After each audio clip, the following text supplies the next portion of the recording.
Hello everyone, welcome back to my channel. तो आज हम सुबह सुबह में पढ़ रहे थे जो कि CHSL का जो भी मॉक लगाए थे। तो सुबह ही में थोड़ा टाइम मिल रहा था 5 से जब तक हम किचन वाला काम करने जाते हैं, जब तक 6 बजता नहीं है तब तक, क्योंकि ठंड ज़्यादा हो गया है तो ये सब का ध्यान रखना पड़ता है।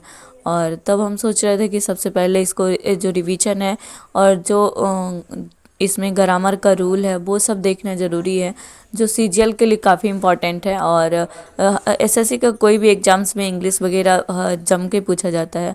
और इस बार जैसा कि देखा गया है कि ज़्यादा CGL में फर्स्ट जो प्री जो था उसमें क्या था कि जो जिसका पैसेज सही है और GK सही है वही ज़्यादा अच्छा नंबर लेके आया है।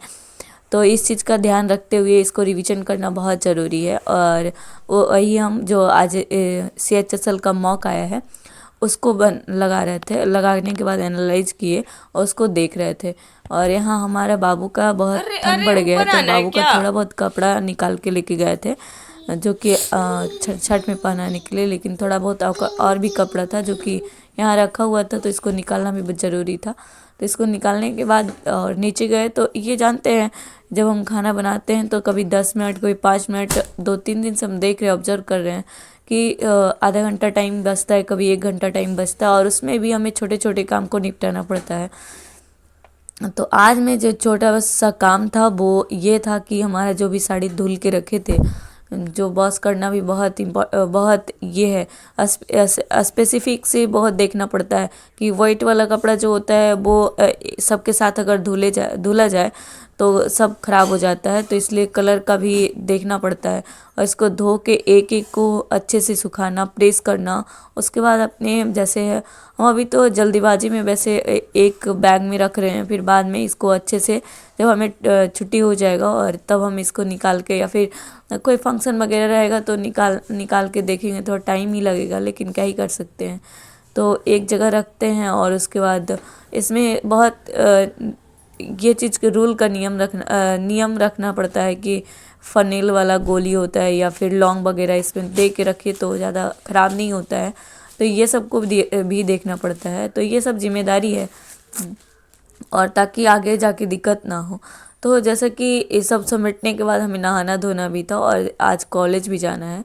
और कॉलेज में कुछ काम है या फिर पढ़ने जाना है तो पढ़ने में तो उतना बच्चा नहीं आता है।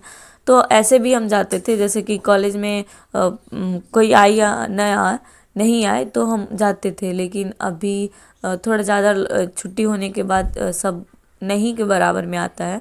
वैसे अगले दिन बताए थे आगे वाले वीडियोज में कि 2-3 लड़का आया था, वो भी देखा कि नहीं कोई आ रहा है तो वो भी नहीं आने लगा।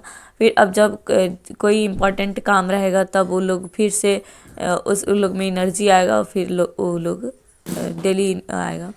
तो सब काम को निपटाने के बाद हम चलते हैं कॉलेज।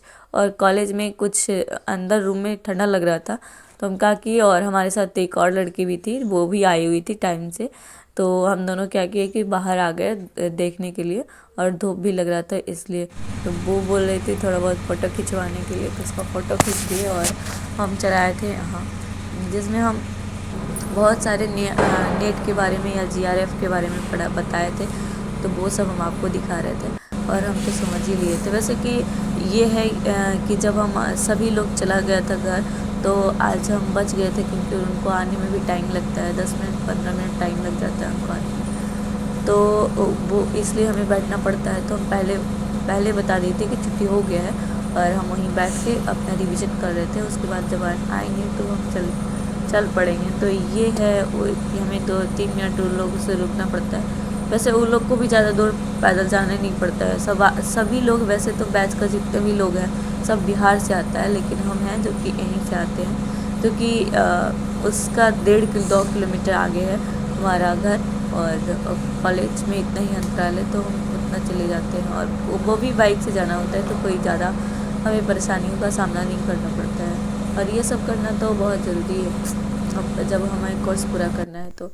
और घर आते ही हम सोच रहे थे शाम को कि हम अपने बाबू का हेल्थ का बड़ा इशू है, क्योंकि वो आजकल सर्दी हो गया है और जब छठ में गया था तो ज़्यादा सर्दी उसको ज़्यादा है, इसलिए वो दिन डेली दुबला होता जा रहा है। तो हम सोच रहे हैं उसके लिए एक कोई जैसे कि प्रोडक्टिव प्रोटीन वगैरह यह सब हम देना सोचते हैं कि शाम को हम टाइम निकाल के उसके लिए कुछ कुछ बनाएं।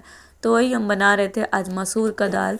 मसूर का जो दाल होता है उसको अच्छे प्योर मसूर बच्चों के लिए अच्छा प्रोटीन देता है। और वो उसको धो के थोड़ा बहुत पानी दे के उसको आधा घंटा के लिए छोड़ देंगे। और छोड़ दिए थे उसके बाद मिक्सर में ग्राइंड करके, और उसमें मिर्च तो बिल्कुल नहीं दिए थे क्योंकि 1 से 1.5 साल का है हमारा बाबू, तो वो मिर्च नहीं दिए थे। और इसमें इसको सिर्फ तवा पर रख के रोटी के जैसा बना दिया जाएगा। बाबू घी खाता है लेकिन यहाँ तेल में बनाएंगे ताकि वो ज़्यादा अच्छा लगेगा। और वो ज़्यादा खाता भी नहीं है। वो मिर्च हम अपने लिए काटे थे और बाबू को नहीं दिए थे। बाबू को सिर्फ थोड़ा बहुत गोलकी होता है ब्लैक पेपर, उसको वो आप दे दिए थे और उसको भी पूरा ग्राइंड करके दिए थे। और उसके बाद प्याज बहुत ज़रूरी है, टमाटर है तो टमाटर, और हल्दी ये धनिया पत्ता वगैरह नहीं दिए थे। तो आप लोग भी बताइए कि आप लोग का घर में भी हैं तो है कोई बच्चा तो शायद इस तरह का खाना बहुत अच्छा होता है। वैसे तो डेली हम नहीं दे पाते हैं, हम सोच रहे हैं कि उसके लिए एक रूटीन होना ज़रूरी है क्योंकि अब बच्चा है और बच्चा को हेल्दी होना और लंबा हाइट के लिए भी सब कुछ देखना, स्किन केयर भी देखना बहुत ज़रूरी है क्योंकि बच्चे हैं और उसको पढ़ने तो आता है। क्योंकि हमारा बाबू को अगर A to Z आप पूछिएगा तो ज़रूर आता है। तो हमारी वीडियो अच्छा लगे तो लाइक शेयर एंड सब्सक्राइब ज़रूर करिएगा। और यहाँ हमारा पूरा चीला बोल सकते हैं इसको, दाल बेसन का चीला, जैसे कि हाथ में ग्राइंड किए तो बेसन के, तो यही था।